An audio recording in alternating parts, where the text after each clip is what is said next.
It started with a whisper, a classified memo buried deep inside Washington's walls. A new expansion of the travel ban. 36 countries on the list. 25 of them African. No press release, no statement, just silence. But behind that silence, something bigger was unfolding. Because while Washington builds bans, Africa is building something else. A $900 billion master plan leaked, denied, but impossible to ignore. A blueprint not for aid, but for power. For decades, the world came to Africa to dig, to take, to leave.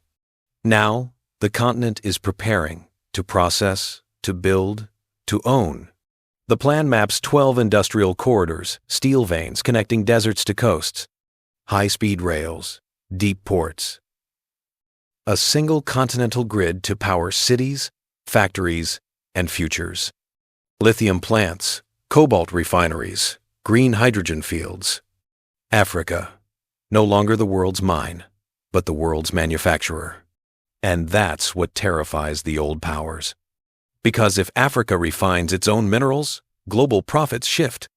If Africa sets its own prices, currencies shake. If Africa unites its 54 markets into one, the global order rewrites itself. In Washington, analysts call it a shockwave. In Brussels, they call it a threat. In Africa, they call it destiny. This is not about rebellion. It's about redesign.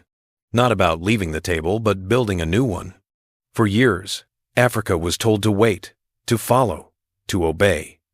But something has changed. A quiet confidence now moves through its corridors in Lagos, in Nairobi, in Accra. A belief that the future will not be imported, it will be made. This is not fantasy. It's not propaganda. It's history, happening in real time. And those who doubted it are already too late to stop it. Africa is no longer asking for a seat at the table. It's building the table itself. The world can watch, or it can adapt. Either way, the age of permission is over.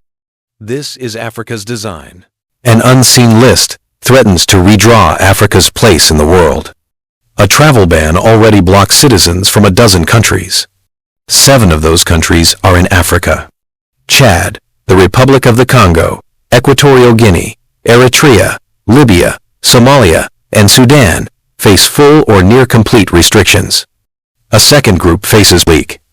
A regional minister called the plan dangerous for trade and stability. He warned that it could choke deals across West Africa. Energy projects and rare earth ventures would be the first to suffer. The timing could not be worse. The White House has made securing minerals a top priority. Lithium, cobalt, nickel, these are the metals that run modern life. They power phones, batteries, and war machines alike. Africa holds huge stores of those minerals. It also holds the power to process them itself. Washington has been courting mining partnerships from Lagos to Kinshasa. Nigeria is a prime target for geological mapping, value chain projects, and exploration deals. The Democratic Republic of Congo sits at the heart of global battery supply lines. Washington has even tried to tie peace deals to mineral security. A rail corridor is being pitched to move copper and cobalt to the Angolan coast. But here's the catch. Some of those same countries are on the travel ban watch list. Ban the people, and you imperil the projects. Ban the leaders, and you freeze the meetings. Ban the experts, and the engineers stay home. The result would be stalled contracts and silent investments. Nigeria has made it clear it will not stand alone. And while capitals simmer, something larger was happening inside Africa. For years, policymakers and planners were building quietly.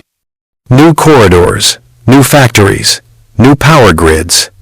Then a set of internal documents leaked a blueprint worth $900 billion. The papers map a different ambition: transform Africa from raw exporter to industrial hub.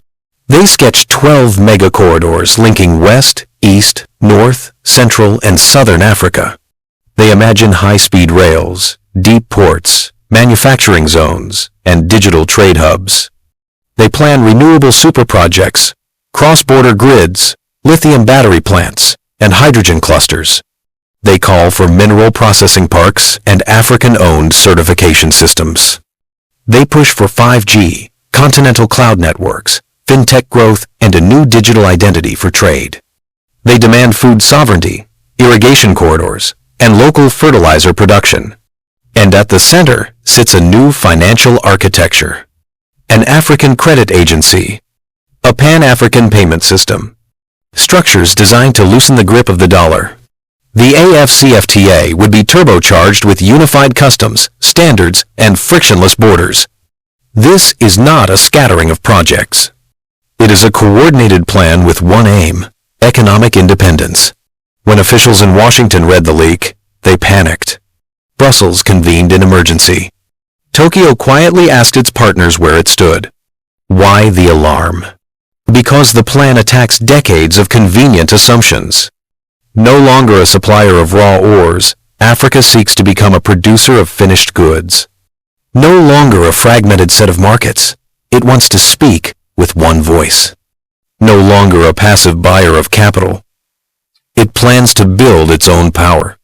If African minds are refined on the continent, profits shift away from distant middlemen. If factories rise here, manufacturing contracts vanish from overseas bidders.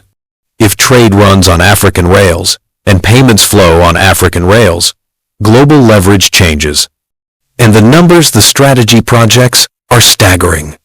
A $16 trillion continental economy by 2050, 130 million new jobs, a fourfold rise in processed exports, ports and rails that power can be designed, power can be claimed. Africa is back to outsiders. Please like, subscribe, and comment your thought. Designing its future. The old bargains, cheap,